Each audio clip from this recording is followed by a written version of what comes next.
드라마 스토브리그에는 다음과 같은 대사가 나온다. 돈이 없어서 졌다. 과외를 못해서 대학을 못 갔다. 몸이 아파서 졌다. 모두가 같은 환경일 수가 없고 각자 가진 무기 가지고 싸우는 건데 핑계대기 시작하면 똑같은 상황에서 또 집니다. 우리는 오소한 단장한테 진 게 아니라 그냥 그렇게 주어진 상황한테 진 겁니다. 운동선수가 경기에서 졌으면 경쟁 상대를 미워해야 하는 것이 아니라 다음에는 누가 됐건 이길 수 있도록 해야 하는 것이다. 본질은 지지 않는 것이지 상대가 어쩐지가 아니다. 공정한 룰과 규칙에 의해 진행되는 스포츠와 단순 비교할 수는 없다. 그러나 중요한 것은 감정적 대응이 아니라 이성적 대응이다.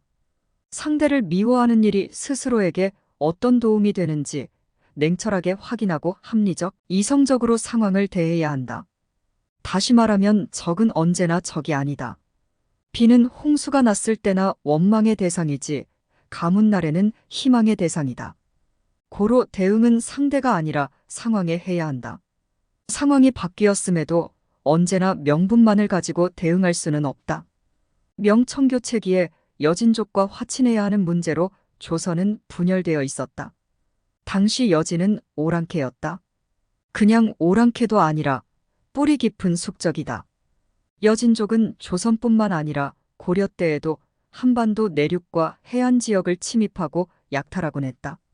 광해의 실리외교가 당시에는 친일의 버금가는 저항을 불러 일으켰음을 짐작해 할 수 있다. 결코 적과 화친할 수 없는 명분은 인조 반정의 원인이 됐다. 기어코 현실을 받아들이지 못한 선택이 결국 비극이 됐다. 중요한 것은 학습 능력이다. 변형 문제가 나오면 와르르 무너지는 겉핥기식 학습이 아니라 그 본질을 파고드는 일이다. 산과 골이 번갈아가며 진행되는 시간과 상황의 변화는 세옹지마와 닮았다. 모든 것은 그렇게 위와 아래를 번가른다. 그리고 나아간다. 중간 단계 없이 건너뛰는 것은 없다. 하루와 하루가 쌓여 이뤄지는 것이다. 바퀴가 땅을 밟고 일렬의 흔적을 남기며 앞으로 나아가듯 모든 과정을 하나의 선으로 지려밟고 나아가는 것이다. 고로 하루아침에 이뤄지는 것도 없고 하루아침에 무너지는 것도 없다.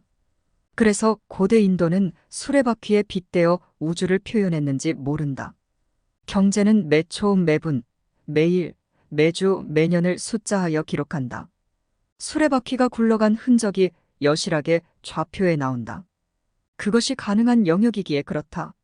사람의 일생도 수치화 가능하다면 분봉, 일봉, 주봉, 월봉처럼 캔들 차트화 가능할지 모른다. 거시적인 관점에서는 우리는 모두 우상향을 바란다. 그러나 단기적으로 급상승하는 그래프가 언제나 우상향을 향해 나아가는 것은 아니다. 고로 역사, 경제, 사회, 문화 무엇을 보거나 단기적인 파동에 눈이 가려져 더 큰 파동을 보지 못한다면 그 수레바퀴는 위를 향한 우상향이 아니라 때로는 제자리를 헛도는 혹은 바닥을 향해 나아가는 우하향이 되지 않을까. 간혹 역사, 국제관계, 경제 등을 보며 스스로에 대한 삶을 생각해 볼 때가 있다.